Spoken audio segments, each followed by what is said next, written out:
Un curso de milagros. Texto. Capítulo 30. El nuevo comienzo.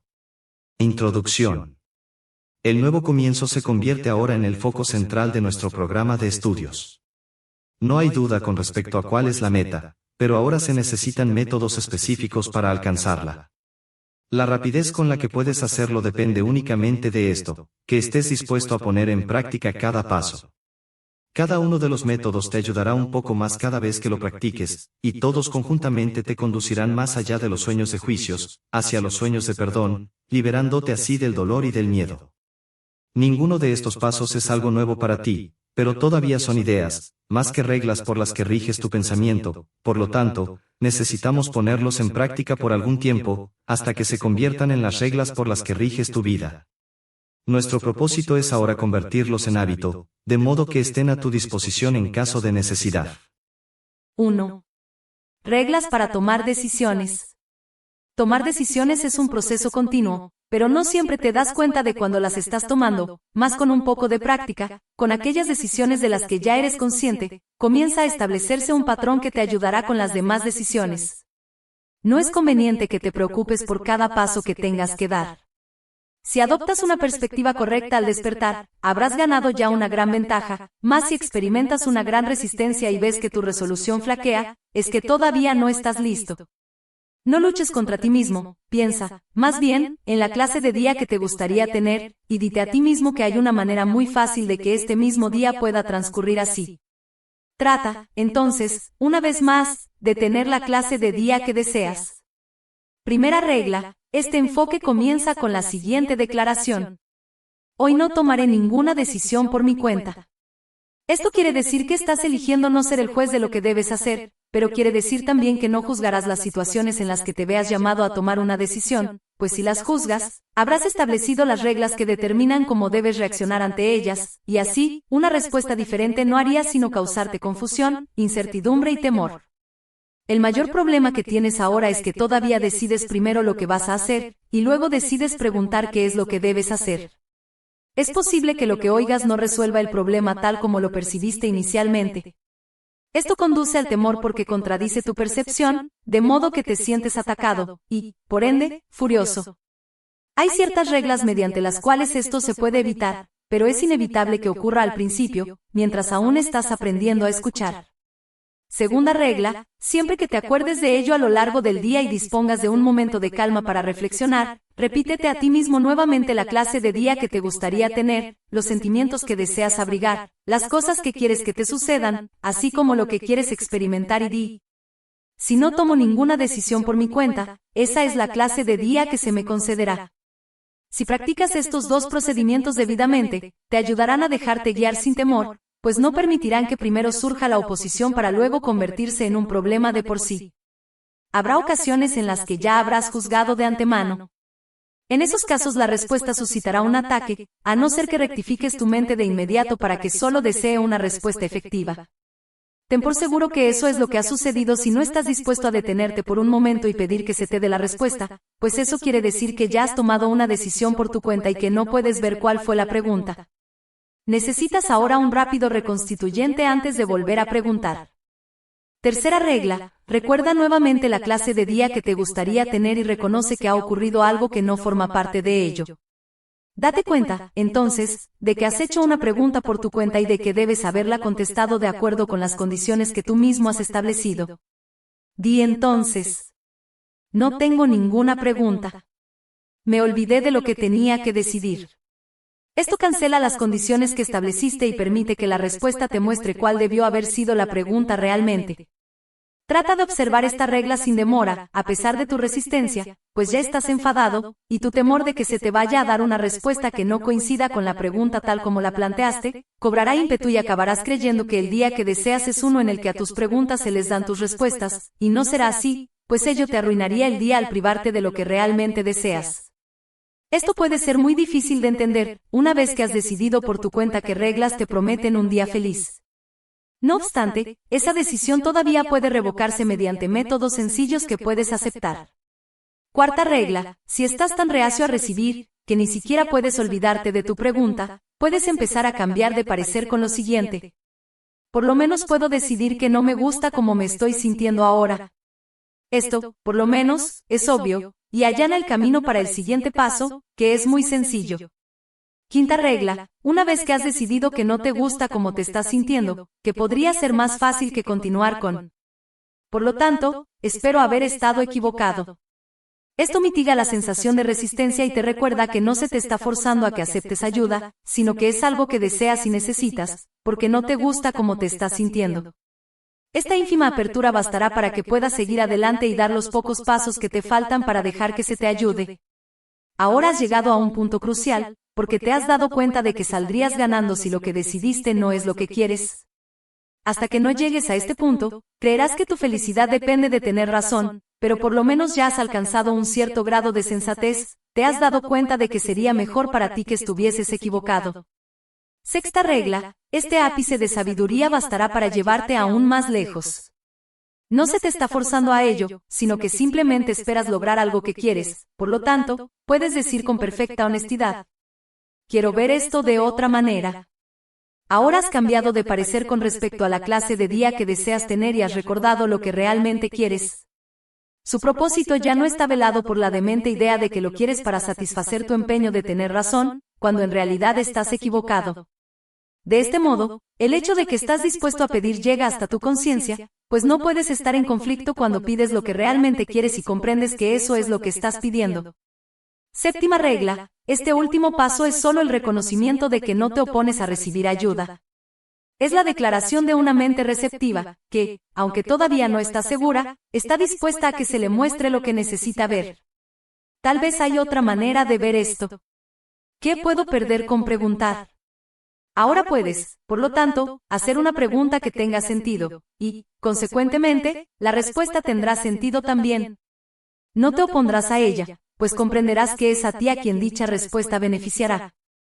Debe quedar claro, no obstante, que es más fácil que tu día transcurra felizmente si no permites que la infelicidad haga acto de presencia en primer lugar, pero esto requiere tener práctica con las reglas que te protegen de los embates del temor. Cuando hayas dominado estas reglas, el amargo sueño de juicios habrá sido deshecho para siempre, pero mientras tanto, necesitas poner en práctica las reglas que lo deshacen.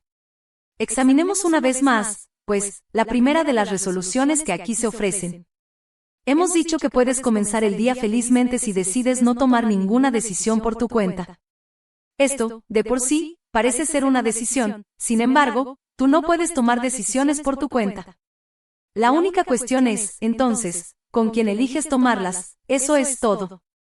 La primera regla, pues, no es una coacción, sino la simple afirmación de un simple hecho. No tomas decisiones por tu cuenta, independientemente de lo que decidas, pues, o bien se toman con ídolos, o bien con Dios. Le pides ayuda al anti-Cristo, o a Cristo, y aquel que elijas se unirá a ti y te dirá lo que debes hacer. Tu día no transcurre al azar. La clase de día que tienes lo determina aquello con lo que eliges vivirlo, y la manera en que percibes tu felicidad, el amigo a quien acudes en busca de consejo. Siempre pides consejo antes de tomar cualquier decisión. Es esencial que entiendas esto para que te des cuenta de que no hay coerción ni ningún motivo para pensar que coarta tu libertad. Nadie puede escaparse de lo que inevitablemente ha de ocurrir, y si tú crees que puedes, estás equivocado. La segunda regla es, asimismo, un hecho, pues tu consejero y tú tienen que estar de acuerdo con respecto a lo que deseas antes de que pueda ocurrir. Es este convenio lo que permite que todas las cosas ocurran, pues nada puede ocurrir sin algún tipo de unión, ya sea con un sueño de juicios o con la voz que habla en favor de Dios. Las decisiones producen resultados precisamente porque no se toman aisladamente. Las toman tu consejero y tú, y son tanto para ti como para el mundo.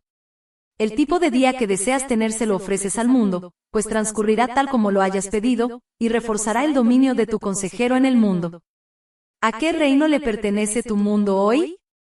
¿Qué clase de día vas a decidir tener? Hoy solo se necesitan dos que deseen gozar de felicidad para que se la ofrezcan al mundo entero.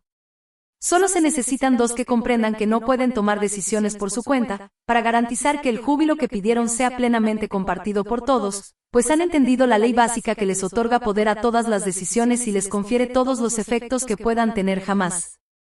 Solo se necesitan dos. Estos dos tienen que haberse unido antes de que se pueda tomar una decisión. Permite que esto sea lo único que tengas presente, y tendrás la clase de día que deseas tener, y al tenerlo, se lo ofrecerás al mundo. El juicio que habías emitido sobre el mundo queda anulado mediante tu decisión de tener un día feliz, y tal como has recibido, así tienes que dar. 2. El libre albedrío. ¿No te das cuenta de que oponerte al Espíritu Santo es luchar contra ti mismo? Él solo te dice lo que es tu voluntad, Él habla por ti. En su divinidad radica la tuya, y del único conocimiento de que goza es del tuyo, que ha sido salvaguardado para ti a fin de que puedas hacer tu voluntad a través de Él. Dios te pide que hagas tu voluntad. Él se une a ti, pues no estableció su reino solo. El cielo mismo, donde todo lo creado es para ti, no representa otra cosa que tu voluntad. Ni una sola chispa de vida fue creada sin tu grato consentimiento y tal como quisiste que fuera. Ni uno solo de los pensamientos que Dios haya tenido alguna vez, pudo haber nacido sin tu bendición. Dios no es tu enemigo. Él solo quiere oírte llamarle amigo. Qué maravilloso es hacer tu voluntad, pues eso es libertad, y a nada más debería llamársele por ese nombre. A menos que hagas tu voluntad, no serás libre. ¿Hubiera podido Dios dejar a su Hijo sin lo que éste eligió para sí mismo? Lo único que Dios hizo al darte su perfecta respuesta, fue asegurarse de que nunca perdieses tu voluntad. Escúchala ahora, para que te puedas acordar de su amor y conocer tu voluntad. Dios no podría haber permitido que su Hijo fuese un prisionero de aquello que no desea. Él se une a tu voluntad de ser libre, y oponerte a Él, es decidir ir en contra de ti mismo y elegir estar encadenado. Contempla una vez más a tu enemigo, al que elegiste odiar en vez de amar, pues así es como nació el odio en el mundo, y como se estableció el reino del miedo en él. Escucha ahora a Dios hablarte a través de aquel que es su voz, así como la tuya, recordándote que tu voluntad no es odiar ni ser un prisionero del miedo, un esclavo de la muerte o una insignificante criatura de escasa vida. Tu voluntad no tiene límites, pues no es tu voluntad que sea limitada. Lo que mora en ti se ha unido a Dios mismo en el nacimiento de toda la creación. Acuérdate de aquel que te creó, quien a través de tu voluntad creó todo. Todo lo creado te está agradecido, pues nació gracias a tu voluntad. Ni una sola luz celestial podría brillar si no fuera por ti, pues fue tu voluntad lo que las ubicó en el cielo. ¿Qué motivos podrías tener para sentir ira contra un mundo que simplemente aguarda tu bendición para ser libre? Si fueras un prisionero, entonces Dios mismo no podría ser libre, pues lo que se le hace a quien Dios ama, se le hace a Dios mismo. No pienses que aquel que te hizo co-creador del universo junto con Él, quiere aprisionarte, Él solo desea que tu voluntad sea eternamente ilimitada. Este mundo aguarda la libertad que le otorgarás cuando hayas reconocido que eres libre, pero no perdonarás al mundo hasta que no hayas perdonado a aquel que te dio tu voluntad, pues es a través de tu voluntad como el mundo se libera, y no puedes ser libre estando separado de aquel cuya santa voluntad compartes. Dios se dirige a ti y te pide que salves al mundo, pues mediante tu salvación el mundo sana.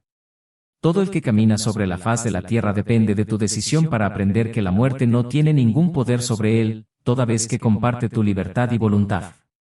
Tu voluntad es sanarlo, y puesto que esto es una decisión que tomaste con él, él ha sanado. Ahora Dios ha sido perdonado, pues decidiste ver a tu hermano como amigo. 3. Más allá de todo ídolo.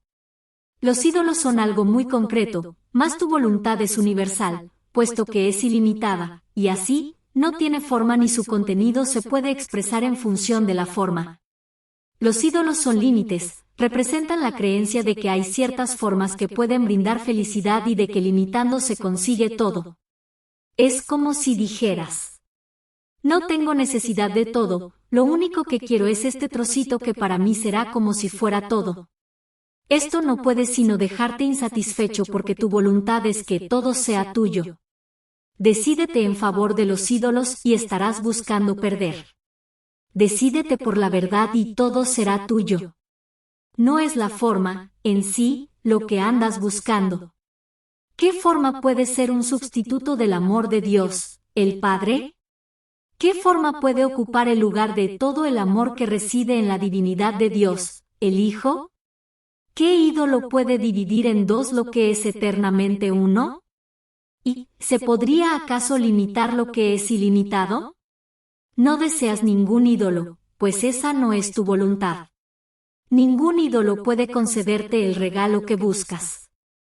Cuando decides qué forma debe tener lo que quieres, dejas de entender su propósito, y de ese modo, ves tu voluntad en el ídolo, reduciéndola así a una forma concreta, mas eso nunca podrá ser tu voluntad, porque lo que es partícipe de toda la creación no puede contentarse con ideas triviales o con cosas insignificantes.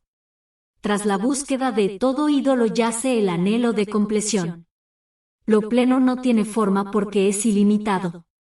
Buscar una persona o una cosa especial para añadir a lo que eres y así alcanzar la compleción, solo puede querer decir que crees que te falta algo que una forma puede proporcionarte, y que, al encontrarla, alcanzarás la compleción en una forma que a ti te gusta. El propósito de todo ídolo es este, que no mires más allá de él a la raíz de la creencia de que te falta algo.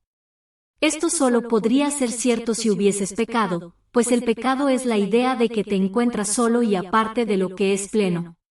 Es necesario, por lo tanto, que la búsqueda de la plenitud se lleve a cabo más allá de los límites que tú mismo te has impuesto. No es nunca el ídolo lo que realmente quieres, sino lo que crees que te ofrece. Eso ciertamente lo quieres, tienes derecho a pedirlo, y es imposible que te sea negado. El que tu voluntad sea estar completo es la voluntad de Dios, y por tal razón, se te concede. Dios no sabe nada de formas, no te puede contestar utilizando términos que no tienen sentido, y tu voluntad no se puede satisfacer con formas huecas, concebidas exclusivamente para llenar una brecha que no existe. ¿No es esto lo que quieres? La creación no le da a ninguna persona, ni a ninguna cosa separada, el poder de completar al Hijo de Dios. ¿A qué ídolo se puede apelar para que le dé al Hijo de Dios lo que ya es suyo? Alcanzar la compleción es la función del Hijo de Dios, sin embargo, no tiene necesidad de buscarla. Más allá de todo ídolo se alza su santa voluntad de ser únicamente lo que es, pues ser algo más que pleno, no tiene sentido. Si se hubiese producido algún cambio en el Hijo de Dios, o si se le pudiera reducir a alguna forma y limitar a lo que no se encuentra en él, entonces no sería tal como Dios lo creó. ¿Qué necesidad tiene de ídolos para ser quien es? ¿Podría acaso desprenderse de alguna parte de sí mismo? Lo que no es pleno no puede otorgar plenitud, mas lo que se pide sinceramente no puede ser negado. Tu voluntad se te concede, no en una forma que no habría de satisfacerte, sino en el pensamiento pleno y completamente hermoso que Dios abriga de ti. Lo que Dios no conoce no existe, pero lo que Él conoce existe para siempre y es inmutable, pues los pensamientos duran tanto como la mente que los pensó. La mente de Dios no tiene fin ni puede haber un instante en que sus pensamientos puedan estar ausentes o cambiar. Los pensamientos ni nacen ni mueren, comparten los atributos de su Creador y no tienen una vida separada aparte de la de Él. Tus pensamientos están en tu mente, tal como tú estás en la mente que te pensó, por lo tanto, no hay partes separadas en lo que existe dentro de la mente de Dios. Su mente es por siempre una y está eternamente unida y en paz. Los pensamientos parecen ir y venir, sin embargo, lo único que esto significa es que algunas veces eres consciente de ellos y otras no. Un pensamiento del que te has olvidado parece nacer de nuevo en ti cuando retorna a tu conciencia, mas no murió cuando lo olvidaste, siempre estuvo ahí, sin embargo, no eras consciente de él. El pensamiento que Dios abriga de ti no se ha visto afectado en modo alguno por tu olvido, siempre será exactamente como era antes de que te olvidaras de él, como seguirá siendo cuando lo recuerdes, y como fue durante el lapso en que lo habías olvidado. Los pensamientos de Dios están mucho más allá de cualquier posibilidad de cambio y su resplandor es eterno. No están esperando a nacer, sino a que se les dé la bienvenida y se les recuerde. El pensamiento que Dios abriga de ti es como una estrella inmutable en un eterno firmamento, se encuentra tan alto en el cielo, que aquellos que se encuentran fuera del cielo no saben que está allí, no obstante, brillará por toda la eternidad sereno, puro y hermoso. En ningún momento ha dejado de estar allí, ni ha habido jamás un instante en que su luz se haya atenuado o haya perdido su perfección. Quien conoce al Padre conoce esta luz, pues Él es el eterno firmamento que la mantiene a salvo, por siempre elevada y firmemente anclada. La perfecta pureza de esa luz no depende de si se ve en la tierra o no. El firmamento la envuelve y la mantiene dulcemente en su perfecto lugar, el cual está tan lejos de la tierra, como la tierra lo está del cielo. No es la distancia ni el tiempo lo que hace que esta estrella sea invisible desde la tierra, sino que, quienes andan en pos de ídolos, no pueden saber que la estrella está ahí. Más allá de todo ídolo se encuentra el pensamiento que Dios abriga de ti. Este pensamiento no se ve afectado en modo alguno por la confusión y el terror del mundo, por los sueños de nacimiento y muerte que aquí se tienen, ni por las innumerables formas que el miedo puede adoptar, sino que, sin perturbarse en lo más mínimo, sigue siendo tal como siempre fue. Rodeado de una calma tan absoluta que el estruendo de batallas ni siquiera llega hasta él, dicho pensamiento descansa en la certeza y en perfecta paz. Tu única realidad se mantiene a salvo en él, completamente inconsciente del mundo que se postra ante ídolos y no conoce a Dios.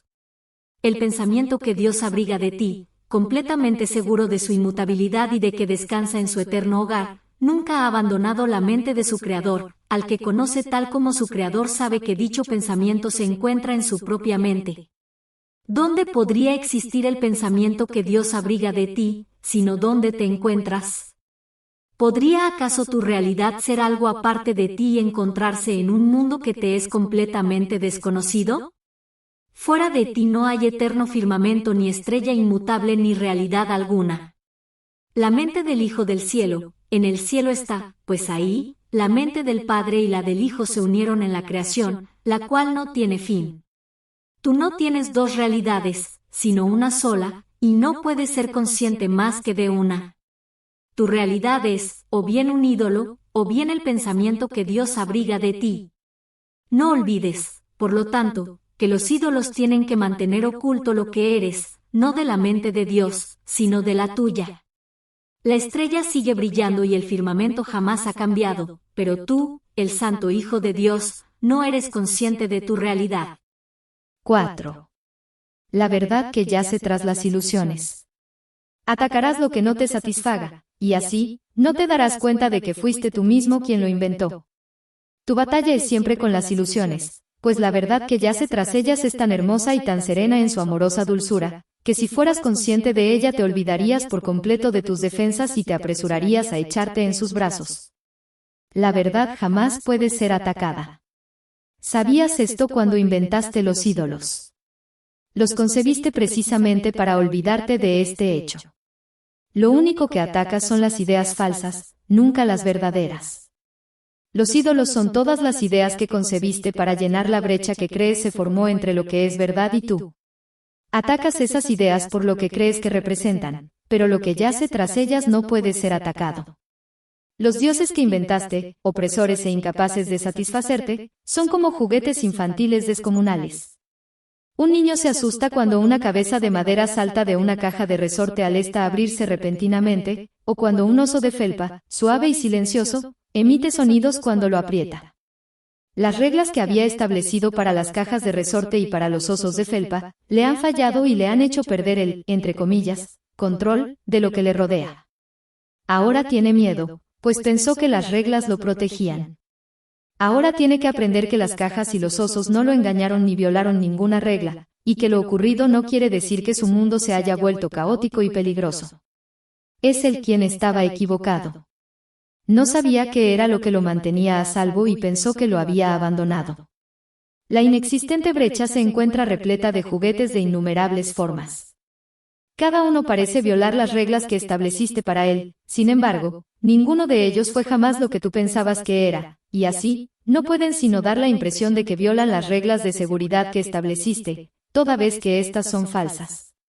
Tú no estás en peligro. Puedes reírte de los muñecos que saltan de cajas de resorte y de los juguetes que emiten sonidos, de la misma manera en que lo hace el niño que ya ha aprendido que no suponen ningún peligro para él. Sin embargo, mientras le guste jugar con ellos, seguirá percibiéndolos como si respetaran las reglas que él estableció para su propio deleite.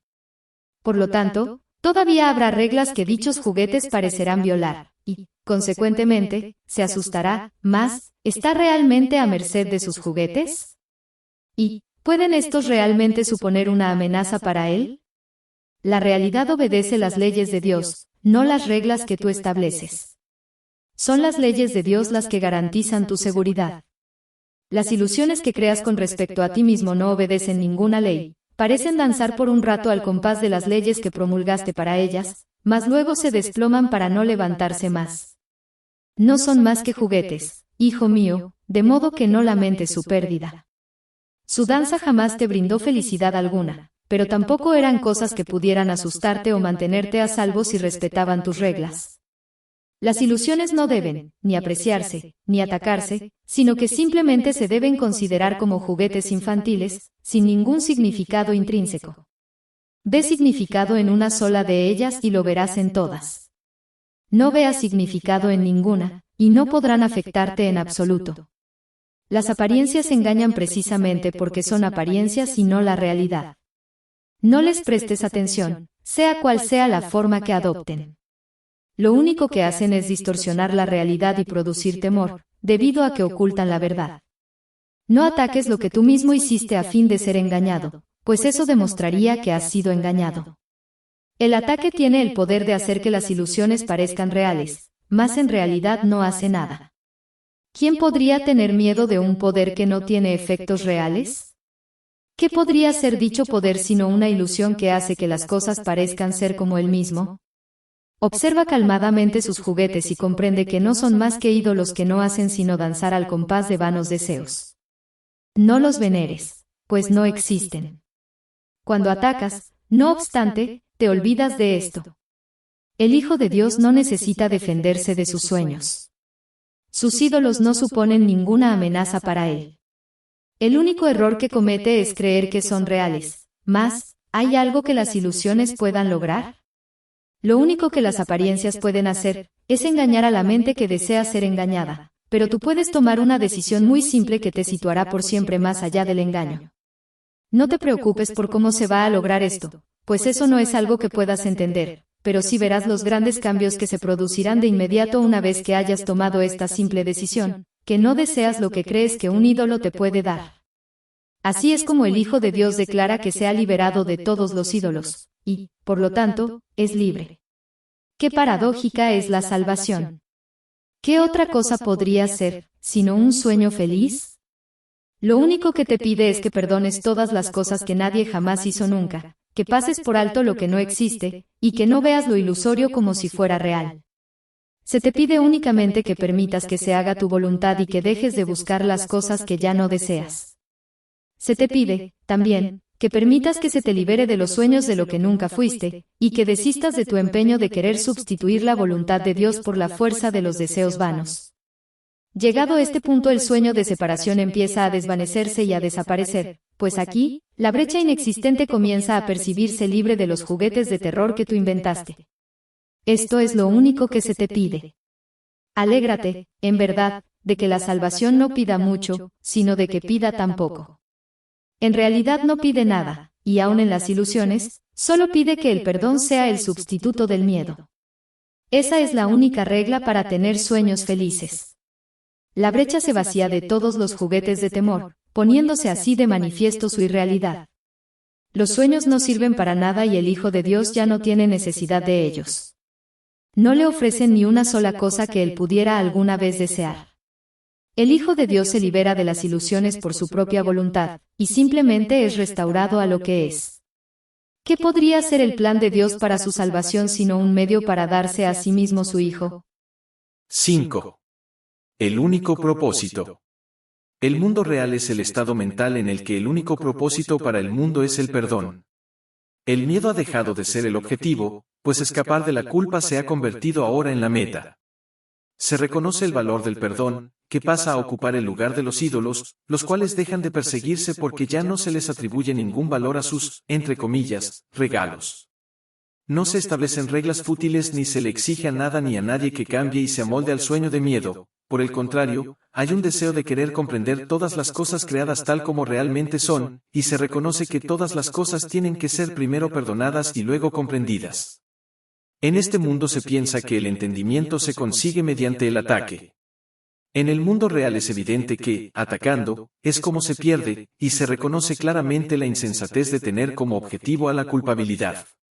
En dicho mundo no se desean los ídolos, pues se entiende que la culpabilidad es la única causa de cualquier dolor. Nadie sucumbe ante su vana atracción, pues el sufrimiento y la muerte se han percibido como cosas que ya no se desean y por las cuales no vale la pena esforzarse. Se ha vislumbrado la posibilidad de liberación, se le ha dado la bienvenida, y ahora, por fin, se comprenden los medios por los que se puede alcanzar. El mundo se convierte en un lugar de esperanza porque su único propósito es ser un lugar donde la esperanza de ser feliz pueda ser colmada. Nadie está excluido de esta esperanza porque todos se han unido en la creencia de que el propósito del mundo es uno que todos tienen que compartir, si es que dicha esperanza ha de ser algo más que un simple sueño.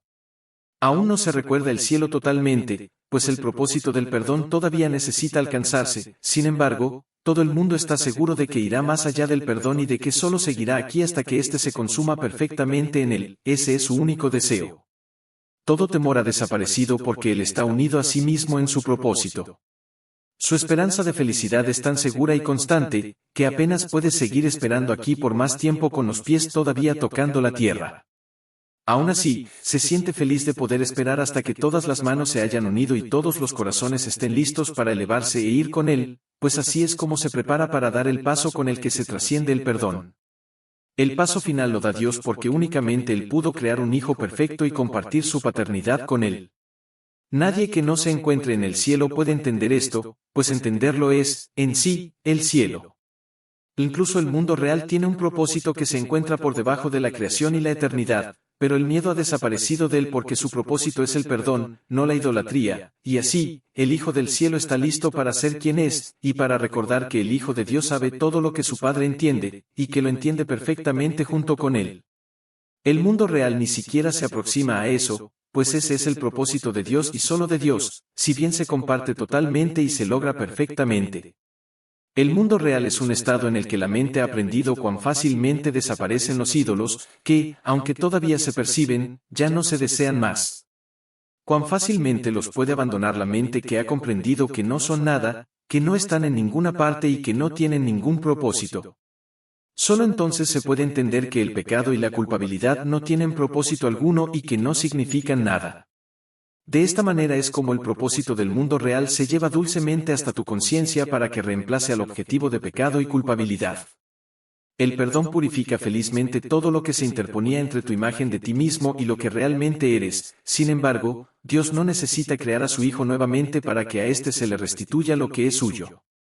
Jamás existió brecha alguna entre tu hermano y tú, y el Hijo de Dios volverá a saber lo que supo cuando fue creado. Cuando dos o más hermanos comparten un mismo propósito en el mundo del miedo, se encuentran ya en el umbral del mundo real. Puede que aún miren atrás y piensen que ven un ídolo que todavía desean, mas su trayectoria ha sido ya firmemente trazada en dirección contraria a la de los ídolos, hacia la realidad. Cuando se dieron la mano, fue la mano de Cristo la que tomaron, y contemplarán a aquel de cuya mano van asidos. La faz de Cristo se ve antes de que se pueda recordar al Padre, pues éste permanece en el olvido hasta que su Hijo haya llegado más allá del perdón hasta el amor de Dios. El amor de Cristo, no obstante, se acepta primero, y entonces aflora el conocimiento de que ambos son uno. Cuán fácil y ligero es el paso que te saca de los estrechos confines del mundo del miedo una vez que has reconocido de quién es la mano de la que vas asido. Tienes a mano todo lo necesario para poder alejarte del miedo para siempre con perfecta certeza, y para seguir adelante y llegar lo antes posible a las puertas del cielo, pues aquel de cuya mano vas asido solo estaba esperando a que te unieras a él. Ahora que has venido, ¿se demoraría en mostrarte el camino que debe recorrer contigo? Su bendición descansa sobre ti tan indudablemente como el amor de Dios descansa sobre él. Su gratitud hacia ti sobrepasa tu entendimiento, pues le has permitido liberarse de sus cadenas para que juntos se dirijan a la morada de su Padre. Un viejo odio está desapareciendo del mundo, y con él, va desapareciendo también todo miedo y rencor. No vuelvas la vista atrás, pues lo que te espera más adelante es lo que siempre anheló tu corazón. Renuncia al mundo, pero no con una actitud de sacrificio, pues nunca lo deseaste. ¿Qué felicidad, que alguna vez buscaste en él, no te ocasionó dolor? ¿Qué momento de satisfacción no se compró con monedas de sufrimiento y a un precio exorbitante? La dicha no cuesta nada, es tu sagrado derecho, pues por lo que pagas no es felicidad. Que la honestidad te acelere en tu camino, y que al contemplar en retrospectiva las experiencias que has tenido aquí, no te dejes engañar. Por todas ellas hubo que pagar un precio descomunal y sufrir penosas consecuencias.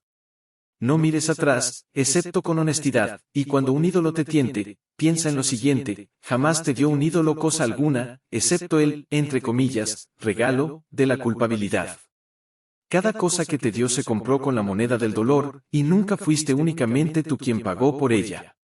Sé, pues, misericordioso con tu hermano, y no aceptes nunca un ídolo irreflexivamente ni olvides que tu hermano pagará el costo al igual que tú, pues se demorará cada vez que tú vuelvas la vista atrás y no percibas de quién es la amorosa mano de la que vas asido.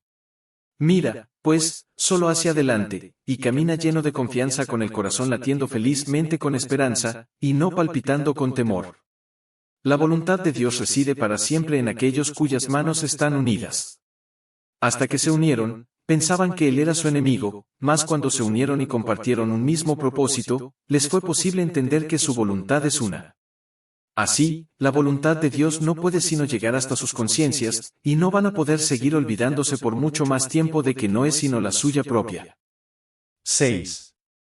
La justificación del perdón. La ira nunca está justificada y el ataque no tiene fundamento. Con esto comienza uno a escapar del miedo, y con esto también es como lo logrará. Con esto se intercambian los sueños de terror por el mundo real, pues es en esto donde yace el perdón, lo cual es tan solo natural. No se te pide que concedas perdón allí donde se debería responder con ataque, y donde el ataque estaría justificado, pues eso querría decir que perdonas un pecado pasando por alto lo que realmente se encuentra ahí. Eso no es perdón, ya que supondría que, al reaccionar de una manera que no está justificada, tu perdón se ha convertido en la respuesta al ataque que se ha perpetrado, y así, el perdón no habría sido apropiado, al haberse concedido donde no era debido. El perdón está siempre justificado y sus cimientos son sólidos. No perdonas lo imperdonable ni pasas por alto un ataque real que merece castigo.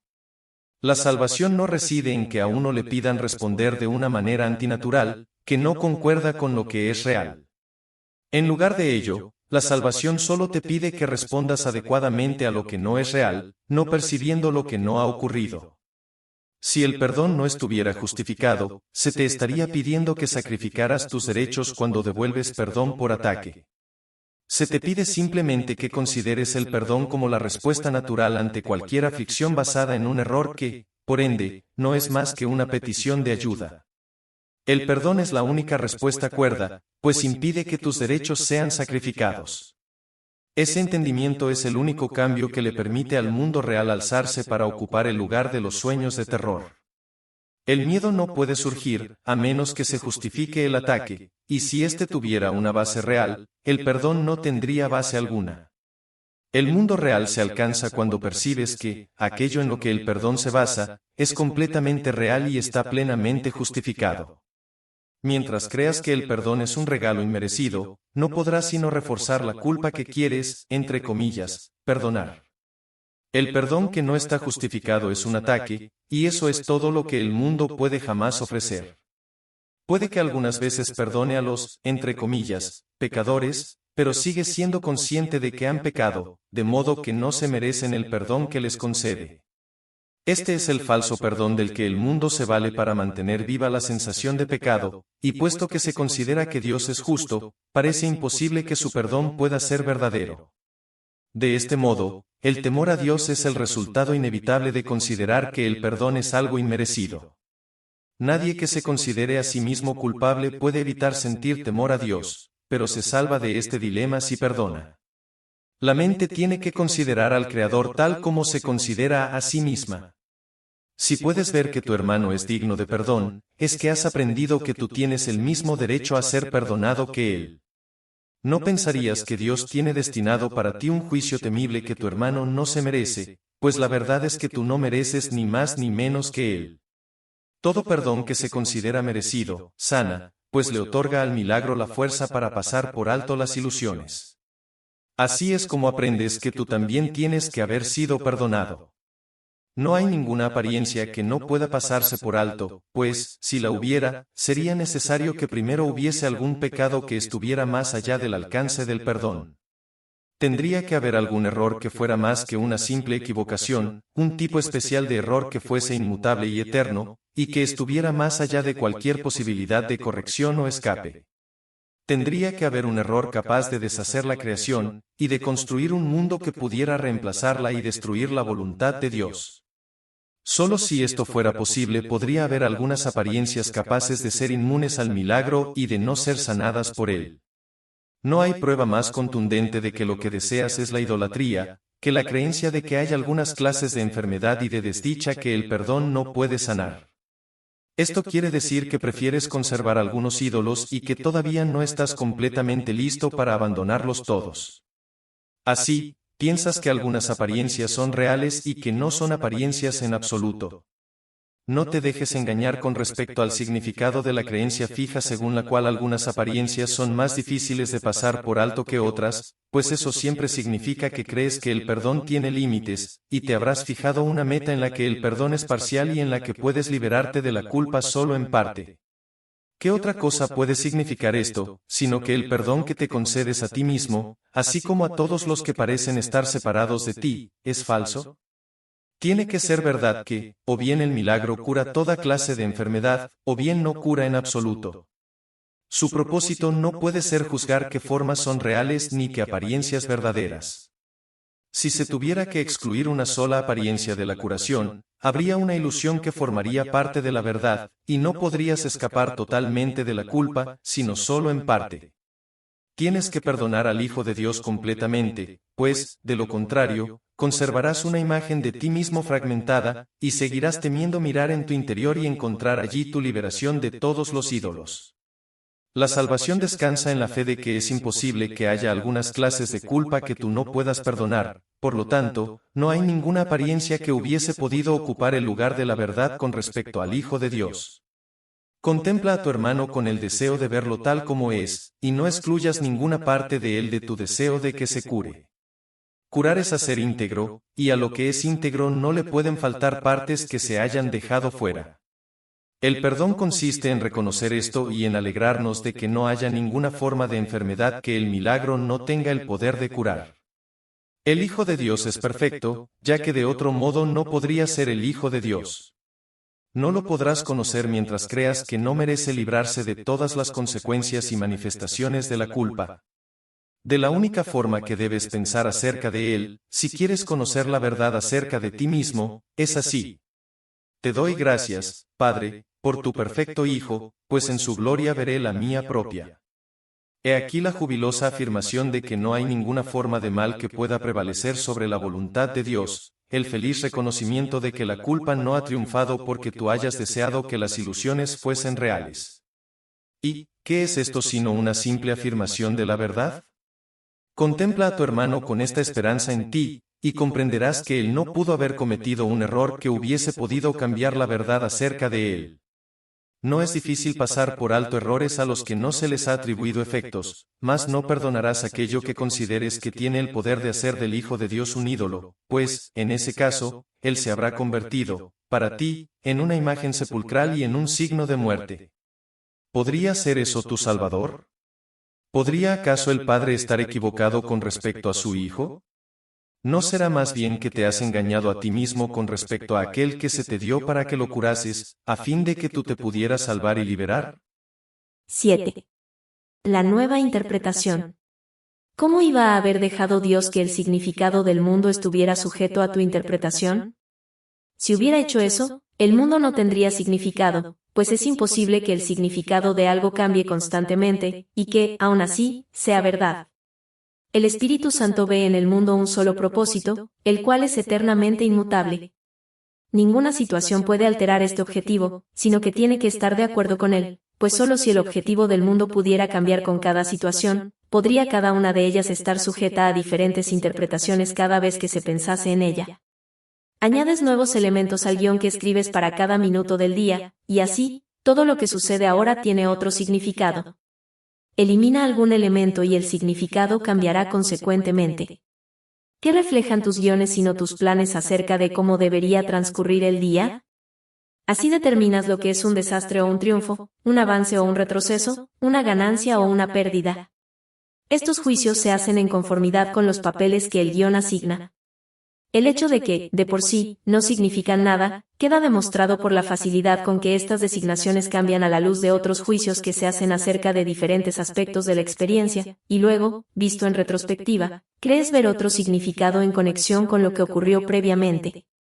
¿Qué has hecho realmente sino demostrar que nada de ello tenía significado alguno? Más tú le atribuías significado a la luz de objetivos cambiantes que alteraban el significado a medida que cambiaban.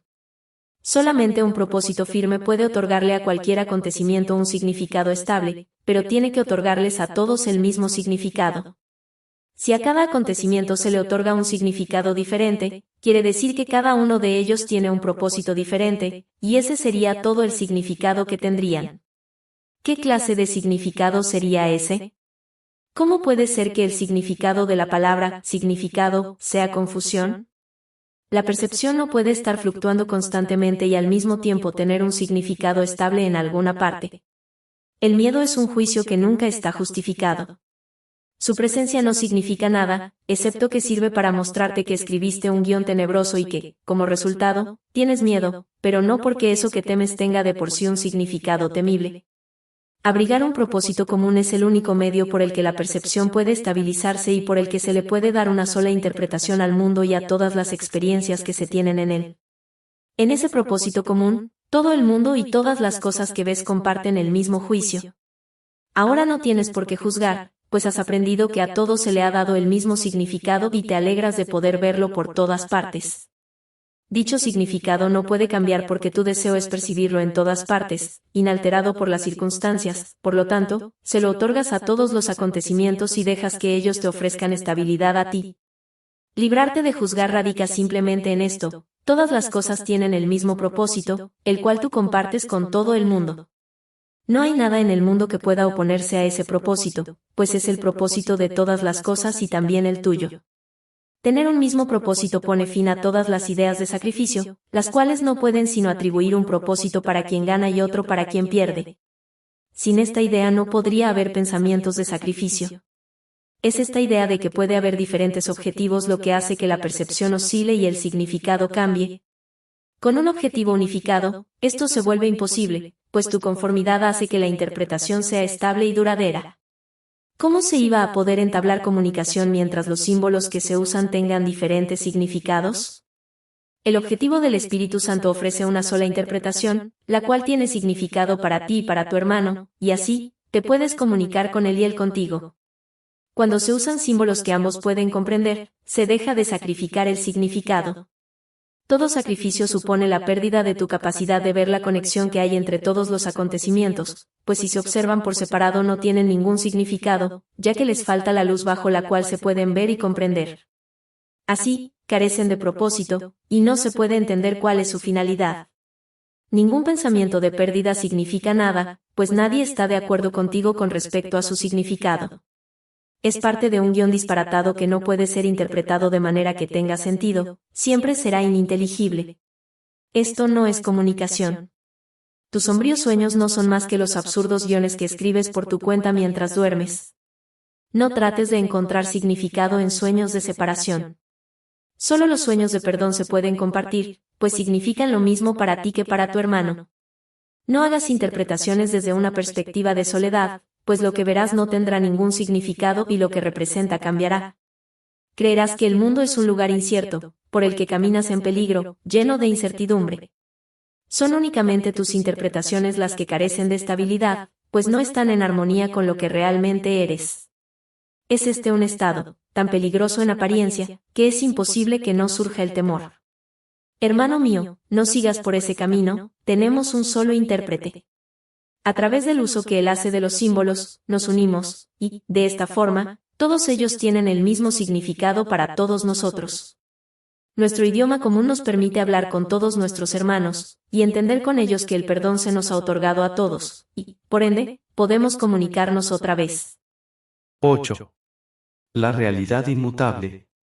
Las apariencias engañan, pero pueden cambiar. La realidad, en cambio, es inmutable. La realidad no engaña en absoluto, y si tú no puedes ver más allá de las apariencias, te estás dejando engañar, pues todo lo que ves cambiará. Sin embargo, antes pensabas que era real y ahora crees que es real nuevamente. De este modo, la realidad se ve reducida a formas y se la considera susceptible de cambiar. La realidad, no obstante, es inmutable.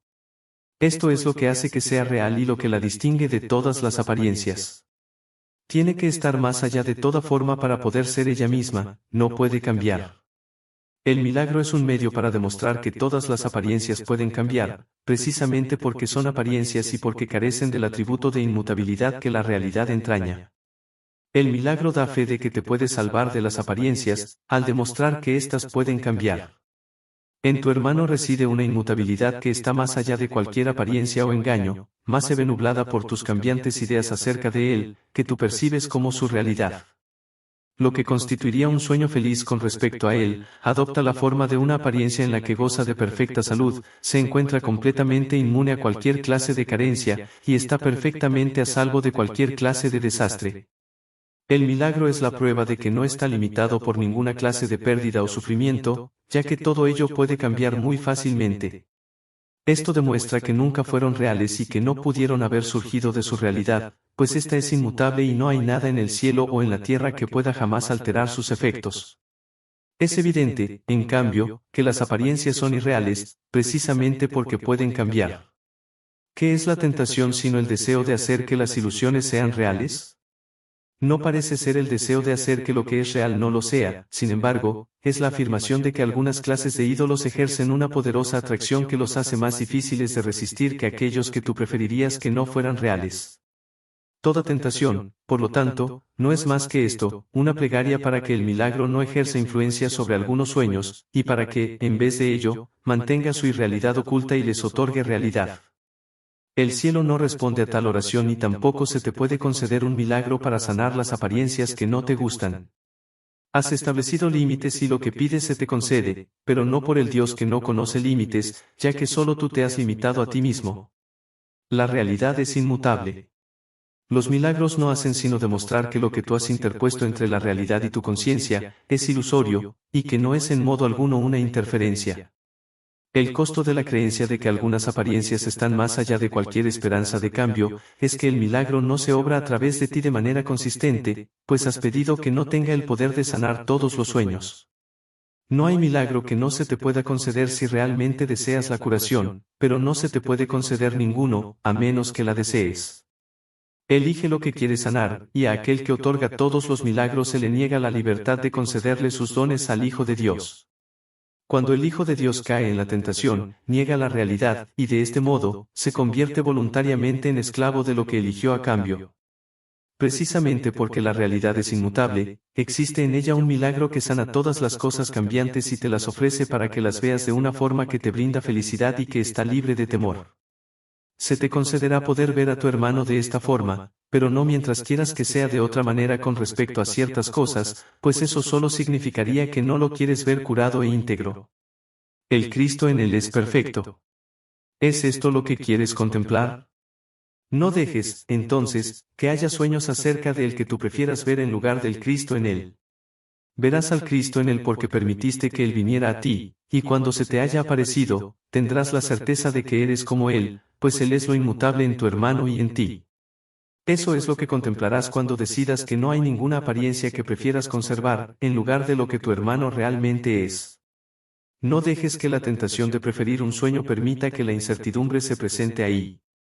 No te sientas culpable y temeroso, cuando un sueño acerca de lo que él es, te tiente, pero no le atribuyas a ese sueño el poder de reemplazar lo inmutable en tu hermano en la percepción que tienes de él. No hay falsa apariencia que no desaparezca, si en lugar de ella pides un milagro. No hay dolor del que él no se pueda liberar, solo con que desees que él sea lo que no puede sino ser. ¿Por qué habrías de temer ver a Cristo en él, pues en todo lo que ves no haces sino contemplarte a ti mismo? Conforme él sana, tú te liberas de la culpa, pues lo que él aparenta ser, es la imagen que tienes de ti mismo.